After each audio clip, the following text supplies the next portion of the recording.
अस्सलाम वालेकुम students, my name is Atika Gill and I am the CEO of AGS consultant. आज की वीडियो में हम बात करेंगे स्टडी इन कनाडा के बारे में, क्योंकि अपडेट्स आई हैं कनाडा की, रिसेंटली चेंज हुआ है कुछ चीज़ें। तो फिर उसके बाद स्टूडेंट्स की इंक्वायरी आ रही है कि अब मैम बताएं कि अब हमें किस तरीके से अप्लाई करना चाहिए, या जो न्यू अपडेट्स आई हैं उसका हमारे ऊपर क्या इफेक्ट होगा, और अब आगे जो है जब हम अप्लाई करते हैं तो हमें वीज़ा ग्रांट होने के कितने चांसेस हैं। तो इस वीडियो में हम कवर ना सिर्फ इस वाले टॉपिक को करेंगे, बल्कि आगे जो उनकी एप्लीकेशन प्रोसेस से लेके आपके एक्सपेंसेस, एंट्री रिक्वायरमेंट को भी गो थ्रू कर लेंगे। तो जब कनाडा की बात आती है ना, तो सबको पता चल जाता है कि अच्छा अब एक सर्दी वाला मामला चल रहे हैं, एक ठंडा मौसम है, ठंडा एरिया है, तो फिर अब आगे हमने अप्लाई कौन से एरियाज में करना चाहिए। तो जब ऑब्वियसली कनाडा की बात आती है, स्टूडेंट्स क्यों इस चीज़ को ज़्यादा सीरियस ले रहे होते हैं, बिकॉज ऑब्वियसली जब एक -20 के टेम्परेचर में आप जाओगे तो जाकर आपने वहाँ पर सर्वाइवल की गेम बहुत ज़्यादा हाई हो जाती है। जो अप्लाई करने के एरियाज़ हैं उसमें आप किन किन एरियाज़ को टच कर सकते हो, टोरंटो, मॉन्ट्रियल और उसके बाद वैंकूवर वाले एरिया को आप इसमें जो है कवर कर सकते हो। ये वाले एरियाज़ हैं, वहाँ पर जाकर हमारा पाकिस्तानी स्टूडेंट जो है वो सर्वाइव कर सकता है। ऑब्वियसली अब वो टोरंटो की वो कंडीशन नहीं रही है, वहाँ पर इंटरनेशनल स्टूडेंट ज़्यादा चले गए हैं, हाउसिंग का मसला है, जॉब का मसला है। लेकिन अगर हम वेदर की कंडीशन को देखें तो वो वेदर की कंडीशन के अकॉर्डिंगली टोरंटो ठीक है, वहाँ पर स्टूडेंट का सर्वाइवल इस लिहाज से ईजी है।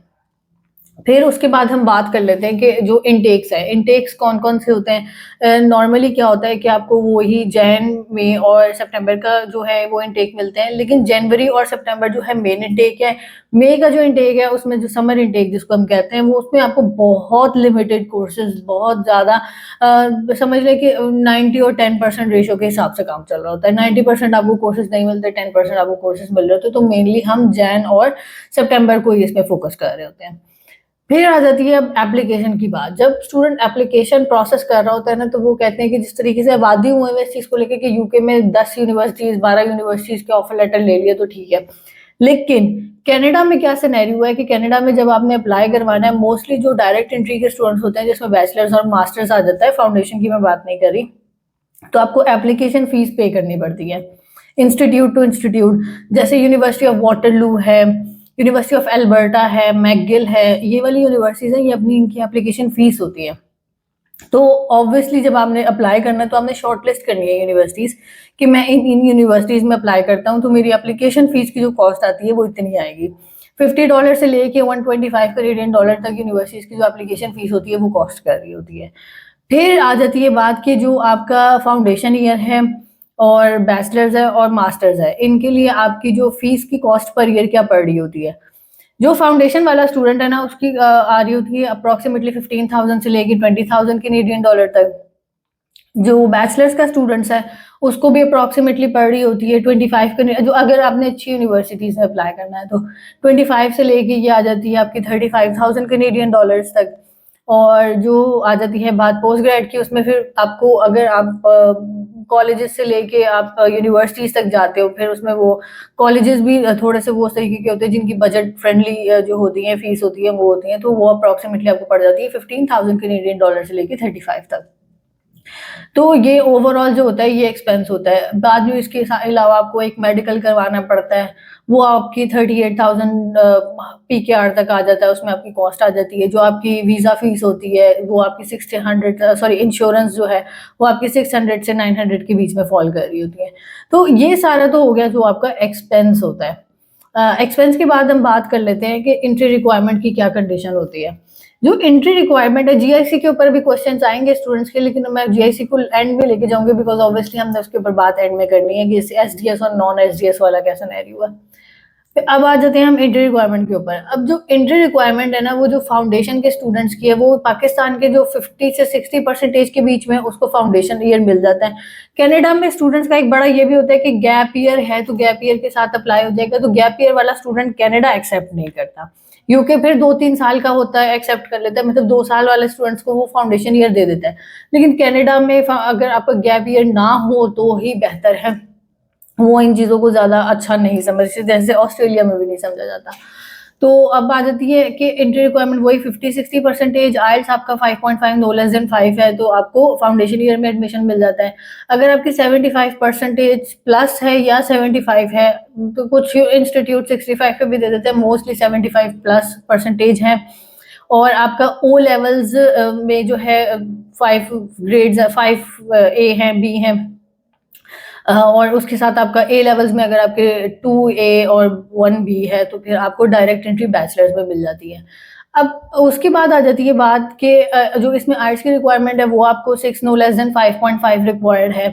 पोस्ट ग्रेड का जो स्टूडेंट है उसकी CGPA 2.5 प्लस होनी चाहिए, तो आपको डायरेक्ट एंट्री में एडमिशन मिलता है, वरना फिर आपको वो प्री मास्टर के रूट के थ्रू जाना पड़ता है। और इसमें जो MBA के स्टूडेंट्स हैं उनको GRE GMAT भी रिक्वायर्ड होता है। जो आपको आइल्स रिक्वायर्ड है वो 6.5 नो लेस देन 6 रिक्वायर्ड है। तो ये सारा सिनेरियो हो गया जो कि कनाडा की एंट्री रिक्वायरमेंट पर बात के लिए है। अब इसके बाद क्या आता है कि स्टूडेंट जो है वो पूछता है कि मैम, अब वही अगेन मैंने बात की थी जिस तरीके से गैप ईयर, मास्टर्स वालों का जो गैप ईयर है वो 5 साल तक का भी एक्सेप्टेबल होता है, लेकिन वो जस्टिफाइबल होना चाहिए। ये नहीं है कि आप मास्टर्स करने जा रहे हो बिजनेस के कोर्स में और आपका जो एक्सपीरियंस लेटर है वो फार्मास्यूटिकल का बना हुआ है, तो वो वाली चीज नहीं करनी। ये हमने बात कर ली एंट्री रिक्वायरमेंट के ऊपर, आपकी बजटिंग के ऊपर, और जो आपको कौन से एरियाज में अप्लाई करना चाहिए। अब जो मेन क्वेश्चन है जिस पे स्टूडेंट बात करते हैं कि SDS के थ्रू अप्लाई करना चाहिए या नॉन SDS के थ्रू अप्लाई करना चाहिए। सबसे पहले तो एक चीज आ गई है, आप लोगों को आइडिया होगा कि पाकिस्तानी अब ओवरऑल कनाडा ने अनाउंस किया कि कैप अब वो करेंगे, कैपिंग सिस्टम उन्होंने अनाउंस किया है, जिसमें उन्होंने कह दिया कि वो 4,37,000 इंटरनेशनल स्टूडेंट्स लेंगे। जब भी कोई कंट्री अपना कैपिंग सिस्टम अनाउंस करता है तो उसका ये मतलब होता है कि अब वो आपके ऊपर थोड़ा सा सख्ती करने लगे हैं, या उनकी इमिग्रेशन में सख्ती आएंगी, या वो फाइल्स को, अच्छी प्रोफाइल्स को लेंगे। हर स्टूडेंट नहीं मुंह उठा के अप्लाई कर सकता। तो एक तो कैपिंग सिस्टम की वजह से चीजें थोड़ी सी चेंज हो गई। अच्छी प्रोफाइल वाले स्टूडेंट्स का ऑब्वियसली वो प्रेफर करेंगे। फिर आ जाती है बात कि जो SDS था उसमें हम कैसे अप्लाई करते थे। आप क्योंकि अभी रिसेंटली अनाउंस हुआ था SDS में GIC की जो अमाउंट है वो 20,000 कैनेडियन डॉलर है, और उसके साथ आपको 6 पेंस आइट्स के चाहिए होते थे, और आपको पूरे साल की fees, full year tuition fees पे करनी पड़ती थी। जिसमें क्या होता था, स्टूडेंट जो GIC भी पे कर लेता था उसको आइट्स भी, सॉरी क्या कहते हैं इसको, फुल ईयर की ट्यूशन फीस भी पे कर लेता था। यूनिवर्सिटी को वो इंटर रिक्वायरमेंट मीट कर रहा होता था, लेकिन वो 6 नो लेस देन 6 नहीं आ रहे होते थे। तो वो बेचारा बच्चा, मेरा अपना एक स्टूडेंट है, उसके साथ ये हाथ हुआ, वो 4 टाइम्स अप्लाई करता, क्या उसने आर्ट्स दिया लेकिन नहीं, वो यूनिवर्सिटी की रिक्वायरमेंट मीट कर रहा था, लेकिन जो SDS वाला है ना रूट, उसके थ्रू नहीं हो रही थी, तो वहां पर वो फंस गया। अब क्या होता है कि जो स्टूडेंट्स जो हैं SDS के थ्रू अप्लाई करना चाहते थे, वो उनके लिए तो ये वाली चीजें थी। नॉन SDS में क्या होता है, आपने यूनिवर्सिटी की जो उन्होंने वो आपको कहा होता है, इनिशियल डिपॉजिट है, आपकी सेमेस्टर की फीस है, आपने वो पे करनी है। आपको GIC की रिक्वायरमेंट नहीं है, और आपको ये रिक्वायरमेंट भी नहीं है कि आपने इतने स्पेसिफिक बैंड्स लेने हैं। अगर आपके यूनिवर्सिटी की एंट्री रिक्वायरमेंट मीट कर रहे हो तो आप एम्बेसी की एंट्री रिक्वायरमेंट भी मीट कर रहे हो। अब आगे क्या करना है, देखें सिचुएशन क्या है कि जब ऑब्वियसली कनाडा ने अपने रूल्स रिवाइज किए तो उन्होंने सख्ती ही करनी है, और बड़े टाइम से वो पाकिस्तान से भी जो एप्लीकेशन ले रहे थे वो SDS के ऊपर ले रहे थे, जिसमें भी उनको टाइम लग रहा था। तो अगर अब हमारा स्टूडेंट जो है वो नॉन SDS के थ्रू अप्लाई करेगा तो उनको तो पहली बात समझ ही नहीं आएगी, तो वो स्ट्रेट अवे मेरी समझ ये कह दिए कि वो रिजेक्ट हो जाएगा। अब इसमें स्टूडेंट के करना क्या चाहिए, एटलीस्ट अगले इनटेक तक, लाइक मैं कहती हूँ सितंबर 2025 तक स्टूडेंट क्या करें कि आप अपनी चीजें, डॉक्यूमेंटेशन जो है वो वैसे ही रखो जैसे पहले रखते थे।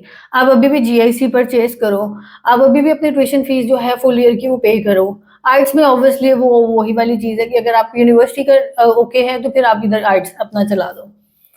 उसके अलावा क्या होता है कि अब जब नॉर्मल रूटीन है उसमें आपको बैंक स्टेटमेंट जो है वो कितनी चाहिए होती है, 4 to 6 मंथ्स की। तो अगर आप इसकी अच्छी से, मतलब कि नॉन SDS पे अप्लाई करने पे मना नहीं है, लेकिन नॉन SDS पे फिर वो वाले स्टूडेंट अप्लाई करें जिन जो 4 to 6 मंथ्स की बैंक स्टेटमेंट जिनके पास है, और जो जेन्युइन है, जिसके अंदर प्रॉपर पता चल रहा है कि ये एक इंसान है जिसकी बैंक स्टेटमेंट एक नेचुरल तरीके से फ्लो कर रही है। फिर आ जाती है बात उसके ऊपर, आपके जो अगर एकेडमिक बहुत अच्छे होने चाहिए, आपकी CGPA 3.8 है, 3.9 है, तो फिर ठीक है, 3.7 तक भी ठीक होती है CGPA। 3.6 वाले को वो थोड़ा सा वो हो जाती है वो चीज। अगर आपकी वो है, आपके A लेवल्स के ग्रेड बहुत अच्छे हैं, A स्टार्स हैं आपके इंटरमीडिएट में परसेंटेज 95 85 को टच कर रही है, और आपका आइल्स जो है वो बहुत अच्छा है, तो फिर आप नॉन SDS के थ्रू अप्लाई करके आप ट्राई ले सकते हो। क्या होगा उसमें अगेन वो, अब जब एक अच्छी प्रोफाइल होती है ना तो वो देखते ही वीजा ऑफिसर को भी पता चल जाती है कि ये जेन्युइन कैंडिडेट है, ये पढ़ने वाला स्टूडेंट है, इसके फाइनेंशियल्स ठीक है, इसके पास ग्रेड्स अच्छे हैं, इसके पास आइट्स अच्छा है। इट मीन्स कि इसकी इंटेंशन नहीं है कि इसने जाके रिफ्यूजी हो जाना है या इसने जाके भाग जाना है या ये यूनिवर्सिटी में नहीं पढ़ेगा। तो ओवरऑल बात करने का मकसद ये है कि अगर आपके पास गुड फाइनेंशियल्स हैं, गुड आइट्स है, गुड एकेडमिक बैकग्राउंड है, फिर आप नॉन एसडीएस के थ्रू अप्लाई कर लो। लेकिन अगर आपके पास सारा कुछ मॉडरेट है, आपकी सीजीपीए बैलेंस्ड है और बाकी सारी चीजें हैं, तो फिर आप नॉन एसडीएस के थ्रू अप्लाई करो। तो ओवरऑल अभी सितंबर 2025 तक तो हम अपने स्टूडेंट्स के साथ भी यही करेंगे कि उनको यही रेफर करेंगे कि आप ये इस पाथ के थ्रू चलो। बाकी फिर आहिस्ता-आहिस्ता ऑब्वियसली डेवलपमेंट आती रहेगी, उनको भी काम करने की समझ आ जाएगी कि नॉन एसडीएस वालों के साथ कैसे करना है, तो फिर चीज़ें चेंज हो जाएंगी। तो ये था आज का कनाडा का टॉपिक, और अगर इससे रिलेवेंट आपको कोई क्वेश्चन, कोई क्यूरी है तो आप मुझसे, मेरी टीम से कॉन्टैक्ट कर सकते हैं। चैनल को सब्सक्राइब करना ना भूलिएगा। Thank you so much.